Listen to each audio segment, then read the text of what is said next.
ሰበር ዜና ጀግናው የፌድሪ መከላከያ ሰራዊታችን የመቀሌ ከተማን ሙሉ በሙሉ ተቆጣጠረ። አቶ ደብረጽዮን ገብረ ሚካኤል እንዲህ የማምለጫ ዋሻን አፍንጫቸው ስር ያዘጋጁ አይመስሉም ነበር። ትግራይ መቀበሪያቸው ትሆናለች ብለው ሲዝቱና ሲደነፉም ጽንፈኛ ቡድናቸውን በጦር ሜዳ የሚያዋጉ እንጂ በዋሻ ውስጥ ተሽሎክልከው የሚሸሹ አልመሰሉም።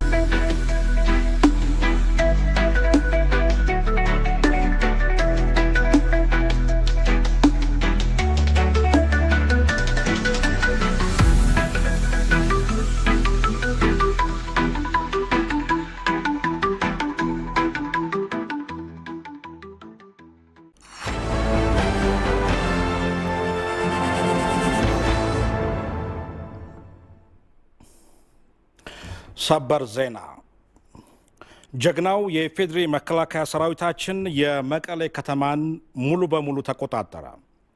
ከትላንት ጀምሮ ሰራዊታችን በተሰጡት የማጥቂያ አቅጣጫዎችን እና የማጥቃቱን በድል ማሳካት የሚያስችለውን ጥናትና ዝግጅት በማድረግ ዛሬ ከሰዓት በኋላ እስከ ምሽቱ 1 ሰዓት ባደረገው የተቀናጀ ማጥቃት ከተማዋን ሙሉ በሙሉ ተቆጣጥረዋል።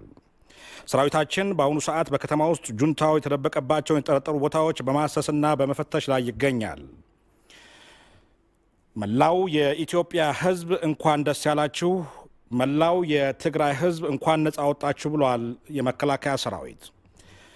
በየጉድጓዱ በየጉሬው የተደበቁትን ጸረ ሰላም ኃይሎችም እየተከታተለ ይገኛል። ጀግናው የመከላከያ ሰራዊታችን በተደረገው ውጊያ ጀግነቱን በላቀ ሁኔታ አስመስክረዋል። ሰራዊታችን በጁንታው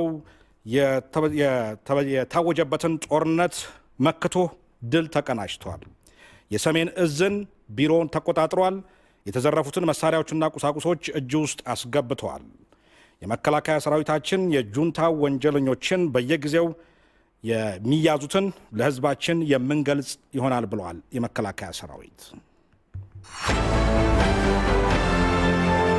ጽንፈኛው የህወሓት መሪ አቶ ደብረጽዮን ገብረ ሚካኤል የዛሬን አድርገውና በመንግስት ቁጥጥር ስር በዋሉት የፕሮፓጋንዳ ሚዲያዎቻቸው በቢሮአቸው ተቀምጠው መግለጫ ሲሰጡ እንዲህ የማምለጫ ዋሻን አፍንጫቸው ስር ያዘጋጁ አይመስሉም ነበር። ትግራይ መቀበሪያቸው ትሆናለች ብለው ሲዝቱና ሲደነፉም ጽንፈኛ ቡድናቸውን በጦር ሜዳ የሚያዋጉ እንጂ በዋሻ ውስጥ ተሽሎክልከው የሚሸሹ አልመሰሉም። ለትግራይ ህዝብ አለን ከጎንነን ባዩ የጁንታው የህወሓት መሪ ግን ቢሮአቸውን እንዲህ ወናትተው በቢሮአቸው ቅጥር ባዘጋጁት የኮንክሪት ዋሻ እግሬ አውጭኝ ብለዋል። በዚህ የህንጻው መውጫ የዋሻው ሽሽት የሚጀምር ሲሆን ውስጥ ለውስጥ ከ300 ሜትር በላይ ያስኬዳል። ሻለቃ አምባቸው እንደሚሉት ከመንግስት ህግ ማስከበር ዘመቻ መጠናቀቅ በኋላ የጽንፈኛው ህወሓት ቡድን መሪ ጽህፈት ቤትና እሰወርበታለሁ ያሉት ማምለጫ ዋሻ በቁጥጥር ስር ውሎ የአደባባይ ሚስጥር ሆኗል። ስታመልጥም ድብደባ ቢኖርም ኮንክሪት የሚባለው የምሽግ አሰራር እንደዚህ ነው። ኦኬ ዋሻ ሰው የሚደበቅበት ወይ መሪ የሚያዋጋበት ምናምን ነው። ስለዚህ እዚህ ሆነው አዋግተው ሊሆን ይችላል ማምለጫ ተጠቅመው ዞሮ መጨረሻ እዚህ ተደብቀው ቆይተው ቢሮ ቢመታ በዚህ አድርገን እናመልጣለን ብለው የሰሩት ወይም ሊይዙም ቢመጡ ወደ ቢሮ ቢገቡ በዚህ እናመልጣለን ብለው የሰሩበት። ስለዚህ በበር እንዳይወጡ ህዝብ ላያቸው ነው። ስለዚህ መኪናቸውን ትተው በእግራቸው በዚህ ወጥተዋል ማለት ነው፣ በአጃቢ ማለት ነው። ጸረ ህዝብና አምባገነን ኃይሎች መጨረሻቸው እንደ ተሳቢ እንስሳት ዋሻ ውስጥ መገኘት ነው ብለዋል ሻለቃው። ያው የአምባገነኖች ጸረ ህዝቦች መጨረሻ ላይ ብለው እንደ አይጥ ከማንጭዋ ጉድጓድ ምሰው ማምለጫቸውን ነው የሚያዘጋጁት። ያው የከሳዳም ሁሴን የምንማረውም በታሪክ ጉድጓድ ውስጥ ነው የተገኘ። የሊቢያው መሪም መጨረሻ ላይ ዋሻ ውስጥ ነው የተገኘ።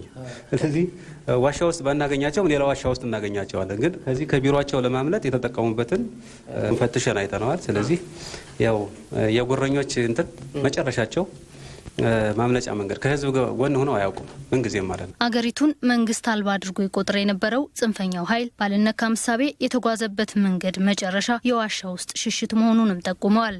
በጉራና በትዕቢት ተወጥሮ መንግስት የለም፣ መከላከያ ወድቋል፣ መከላከያ ፈርሷል በሚል እንኳን እኛን ማለት በምድር ኃይልስ በምድር ውስጥ ወይም በዚህ ዓለም ላይ ከሰማዩ በስተቀር ሚነቀንቀን የለም በሚል ሲያናፍሰው የነበረው ወሬ መጨረሻ ላይ የመጨረሻዋ ቀን ግን የአይጥ ጉድማን ብሰው በዚህ አድርገው አመልጠዋል። ግን አመልጠው አሁንም ተመሳሳይ ጉድጓድ ውስጥ ነው ያሉት።